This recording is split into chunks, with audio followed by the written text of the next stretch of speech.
વલસાડના અંજલાવના યુવકને જૂની અદાવતમાં માર મારવાના કેસમાં મુખ્ય 2 આરોપીને પોલીસે ગુંદલાવથી ઝડપી પાડ્યા। વલસાડના અંજલાવના દાદરી ફળિયામાં રહેતો યુવક નોકરી ઉપરથી 17મી સપ્ટેમ્બરના રોજ પરત ઘરે આવી રહ્યો હતો, જે દરમિયાન ભોમા પારડી પાસે 6 થી 7 યુવકો ઇકો કારમાંથી બાઇક ઉપર જતા યુવકે લોખંડના સળિયા વડે ફટકો મારી યુવકને બાઇક ઉપરથી પાડી દીધો હતો।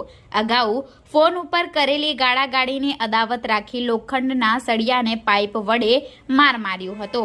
યુવક ઇજાગ્રસ્ત બનતા સ્થાનિક લોકો દોડી આવ્યા હતા।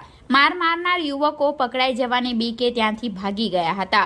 યુવકના પરિવારના સભ્યોને ઘટનાની જાણ થતાં તાત્કાલિક ઘટના સ્થળે દોડી આવ્યા હતા। ઘટનાની જાણ વલસાડ રૂરલ પોલીસની ટીમને થતાં રૂરલ પોલીસની ટીમે તાત્કાલિક ફરિયાદ નોંધી તપાસ હાથ ધરી હતી, જે કેસમાં વલસાડ રૂરલ પોલીસની ટીમને મળેલી બાતમીના આધારે વલસાડના ગુંદલાવ ચોકડી પાસે બંને આરોપીઓને ઝડપી આગળની તપાસ હાથ ધરી હતી।